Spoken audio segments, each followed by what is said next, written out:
The land, like us, is alive. You don't have to venture far from our cities and towns to experience nature in a way we never have before. So refreshing. You may know Aaron as an actor and descendant of Aranda and Arabana people, but nature is his medicine. I'm a writer. They have that mythic fairy tale quality, and my passion is sharing the magic of the natural world. Come with us. And slow down as we go back to nature.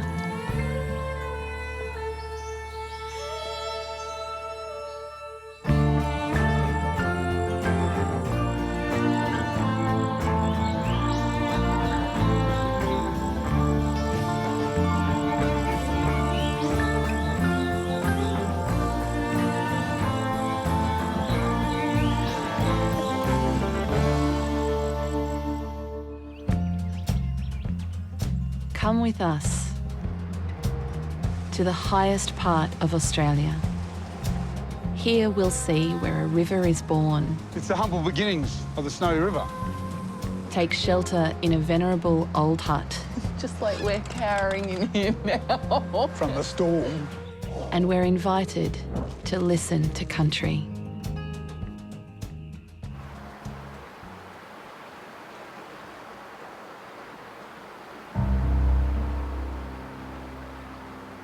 This is the high country.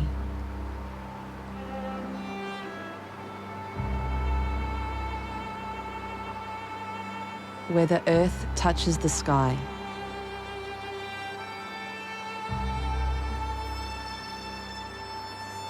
The weather is colder up here, and your senses feel very alive. The Snowy Mountains, part of the Australian Alps, are 2.5 hours southwest of Canberra. In Kosciuszko National Park, we'll be walking across the high country to the Rams Head Range and Charlotte Pass, cycling along the Cascade Trail and kayaking the lower Snowy River.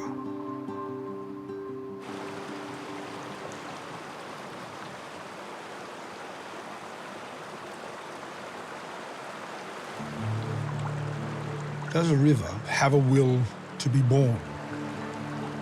A will to live?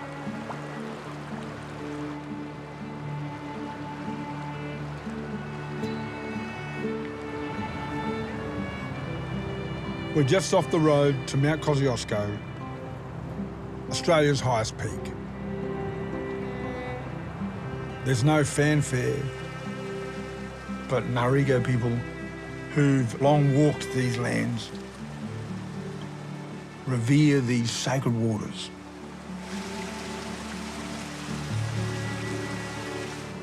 The birthplace of the Snowy River.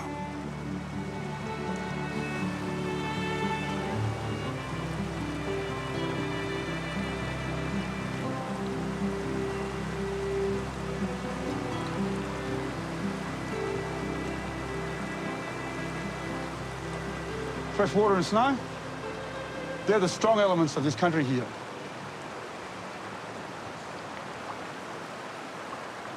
It starts here, but it runs all the way through every country. And it feeds everything. It touches everything. It sustains life for us.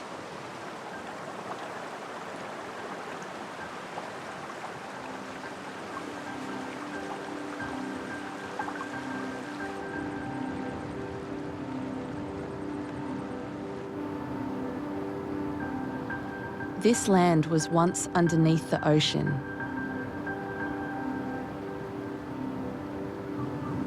But millions of years ago, the seabed lifted and folded into sharp mountain peaks. which was smoothed out by millions more years of weather erosion.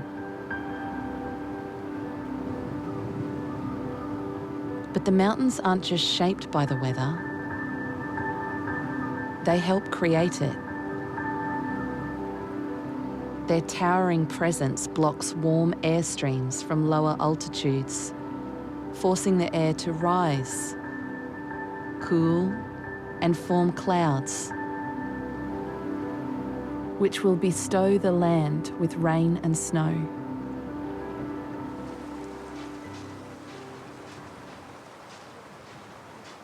We're walking across the rooftop of Australia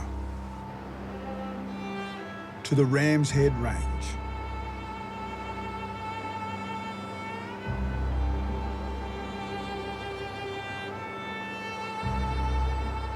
Glaciers carved these granite tors during the last ice age.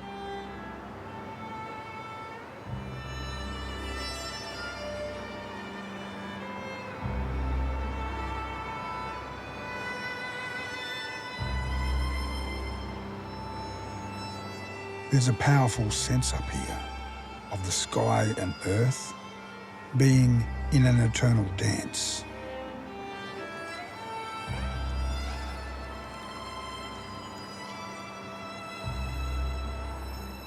This alpine vegetation is part of that dance. Sphagnum mosses act like giant sponges that hold rain and snow. Candleheath has evolved to intersect the heavens and collect moisture from clouds and mists.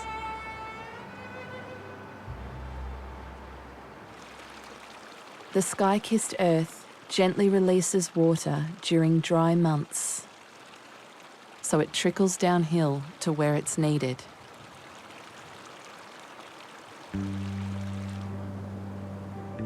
Three of Australia's most iconic rivers are born in the Alps: the Snowy, the Murrumbidgee, and the Murray.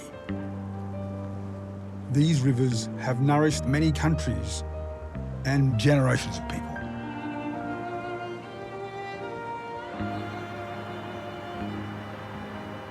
During summer, these high granite caves have long been a refuge for millions of bogong moths, who fly in from breeding grounds as far away as Queensland to shelter in these cool crevices, covering the walls like thick velvet curtains.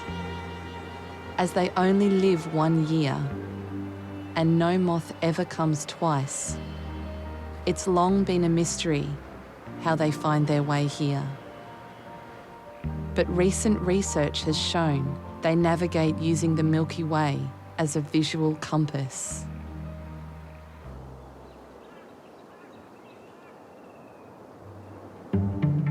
For at least hundreds of years, the warmer months would see First Nations people journey to the foot of the mountains. Places like Krakenback for big annual get-togethers. Different clan groups, maybe 500 or 700 people.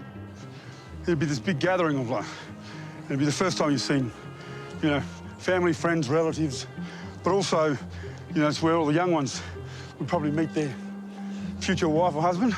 Oh. Yeah, big trouble probably.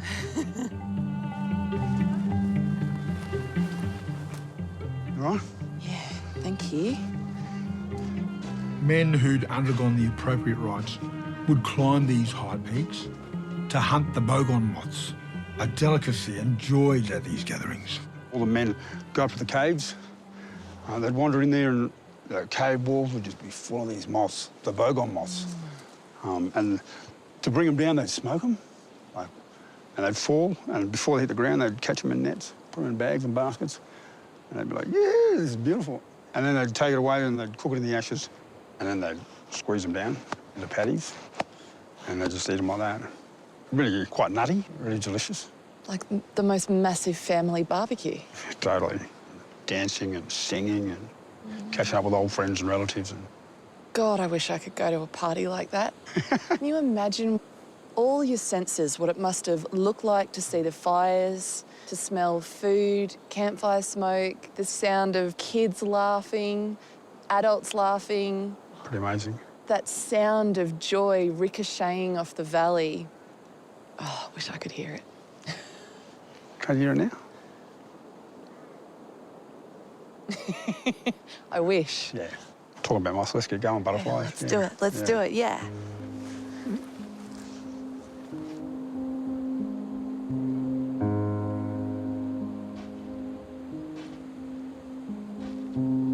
We've walked to Charlotte Pass. This is the tree line, the highest elevation in Australia where trees can grow.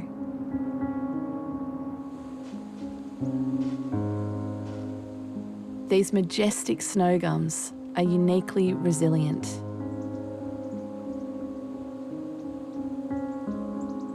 The winter's snow, wind and ice does not kill them, but sculpts their twisting limbs.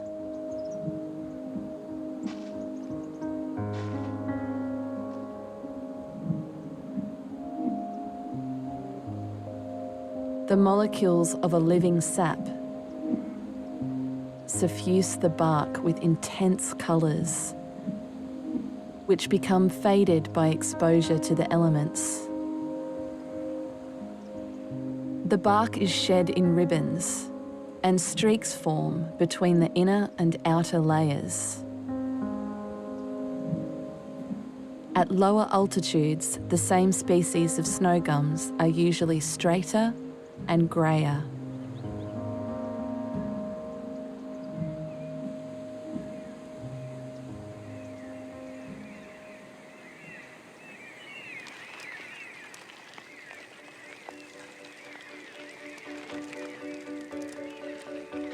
We've descended in altitude to a path known as the Cascade Trail.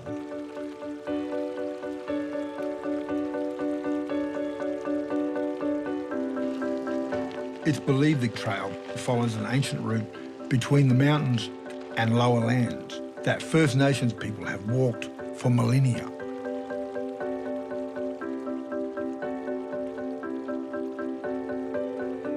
Local writer Elaine Mitchell wrote of this landscape, "Nowhere else have I ever felt the subtle magnetism of an ancient land that holds dreams far, far older than history."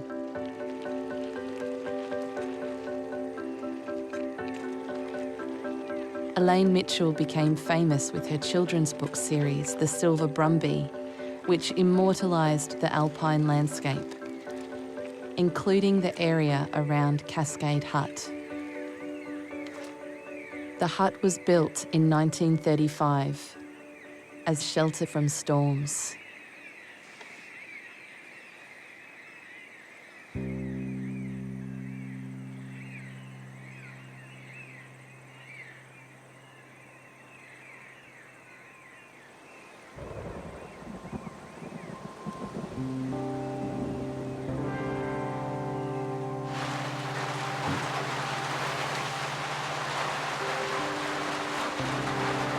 The weather just changes so quickly. What heaven this little hut must be when there's a wild woolly storm out there. It's just like we're cowering in here now. Grateful to be out of the rain. From the storm. From the storm. You know, I wonder how many lives it saved. All sorts of years, 1979, 1937, 1952.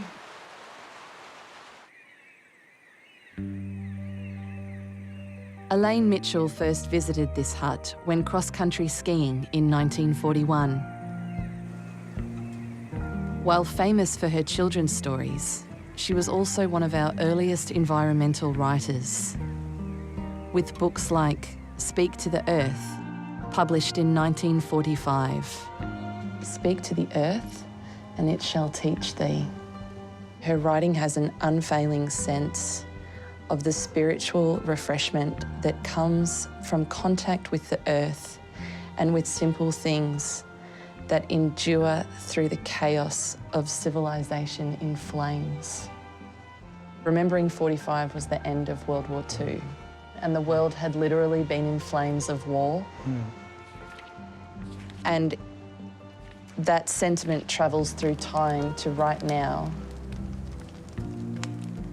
And the earth still gives us medicine and belonging when the world around us feels like it's in some kind of flames. All forests have their individual spirit and seem to wield some influence over the peoples that live within them, or give to them something of their power. It's a really mysterious process when a landscape calls to be written and conjured in story. I know it in my own writing, and I wonder if it's what Elaine Mitchell felt when she conjured this landscape to life through her words that went out into the minds of millions of readers around the world.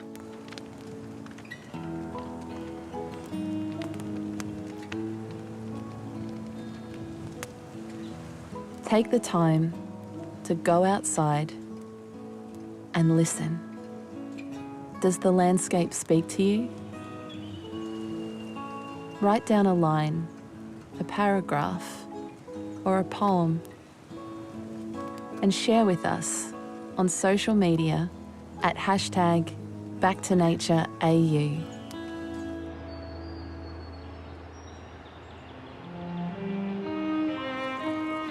We've come to the foothills and valleys at the base of the mountain range. The weather is warmer here, and we're about to be reunited with the Snowy River.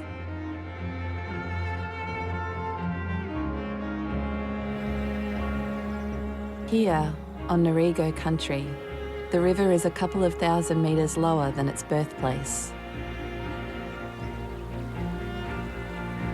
To show us through this landscape, we're meeting someone who knows this country. Richard Swain, or Swainy, is a Wiradjuri man and river guide. You might feel it's like a different world down here. When I come here, I like to introduce myself to country, say hello, and let country know who I am. The best way for me to do that is to take some of the earth and mix it with my sweat, and I sprinkle it into the river to let the river know that I'm here and to introduce myself to the land.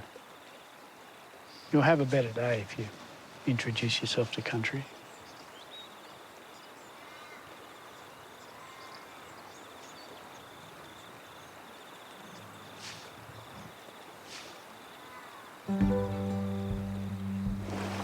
Come on, Swaney, let's go.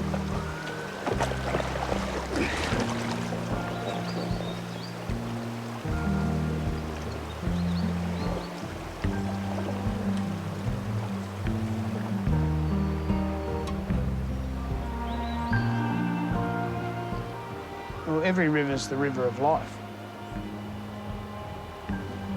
Water is sacred, and it is alive. It's magical.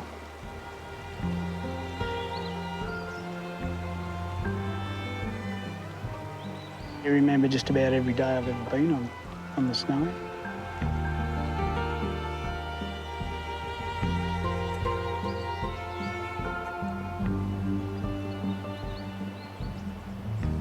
For many thousands of years, the roar of this river was so loud it could be heard for miles, especially during the springtime snowmelt. But after the construction of the Snowy Hydro Scheme, the river was reduced to only 1% of its flow. Though in recent years, the dams have released some extra waters. Before 1969, the water would have been above our heads. and it was full of fish, full of eels, full of life.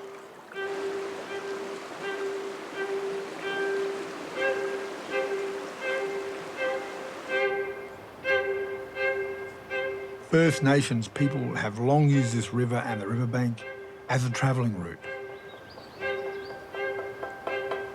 It's a pretty quick walk up onto the top of the mountains from here. And, you know, there's thousands and thousands of years, men, women and children have left that mark on the country. Sometimes you can almost feel and hear the kids chatting and laughing.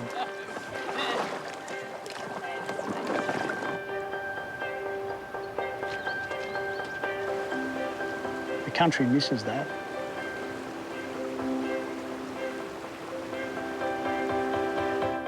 Reminders of the lives lived along these riverbanks can still be seen if you can read country. It doesn't really matter where you walk, you're going to find stuff and tools and artefacts. In this country, every time you see a river rock that's not near the river, it's a real giveaway. It was brought here to be used. And they were used to hit against the core stone, and that's how you made your cutter stones. That edge, that is sharp. And what would these cutter stones have been used for? Well, everything you use a knife today. Like in ceremony, when you get your scars and stuff, they're to cut you. But in every other day of the week, they're for skinning and cutting up animals. And yeah, around here, you can find something like this nearly every 10 steps. And it's important that we leave it where we found it. It's against the law, but that's LORE law to take it. It's really emotive, holding this.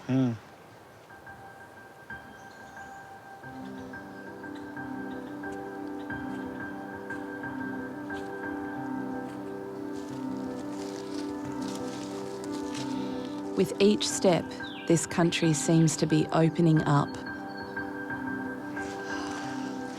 This is called a wende, a canoe-scar. It was made to fit 2 people. This is one of the younger ones, I think, but I don't know. It'd be really hard to date. They're always up a bit from the river because traditionally this river could come down 10-metre high wall of water. Would have been cut with an axe, and the axes would have looked like this. Yeah. They're ground river stone. All right, so they would have had to cut the scar, which is quite hard work to cut this really tough bark. And then they have to prise it off without breaking it. It's amazing how this tree's healed itself. It's alive because the old fellas asked for permission before they cut it.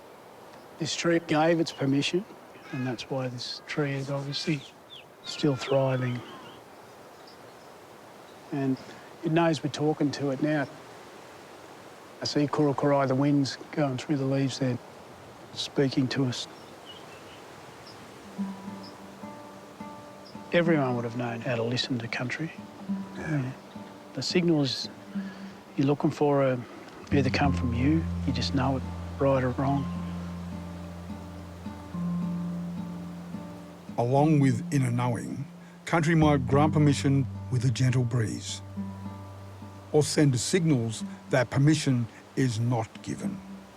The wind might drop a branch or something will tell you it's not on. Doesn't mean it's not on forever, but it's just not the right thing. That's pretty moving, the reverence between the people asking permission and the tree. That's how we lived. What thousands of generations of Australians did. The land had a voice, and we listened.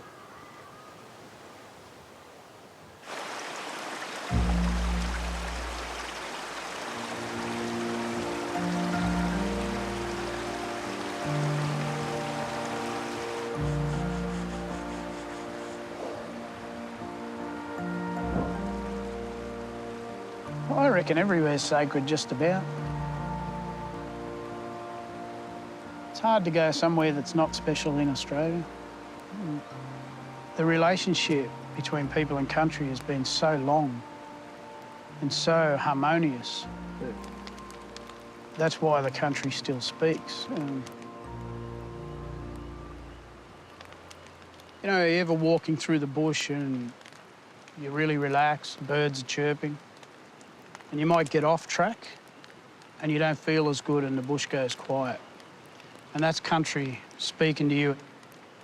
And when you get back on track, things feel good again. And that's, to me, that's your genealogical memory. That's, you're from the earth and she sings to you when you hear those songs. And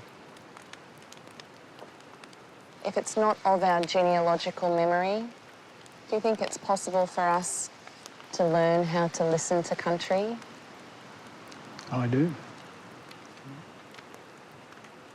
There's 3,000 generations of people who consider themselves custodians of this country. You've got to include yourself in that. You're part of that. And how would someone like me accept that beautiful invitation and learn to listen to country? Well, I taught you how to introduce yourself to country. Once you claim caring for it and protecting it as your culture, things will just grow from there. We don't have to turn back time. We've just got to open our eyes and our ears and our spirit and, yeah. The country's inviting you to listen to it. The country's crying out for people to listen to it.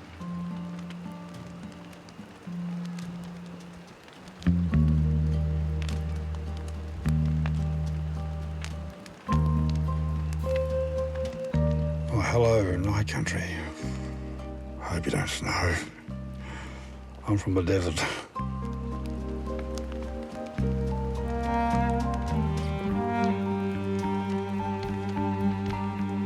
Majestic river country. It's beautiful to have met you and to have begun listening to you. Thanks for speaking with us. I hope our conversation lasts a lifetime.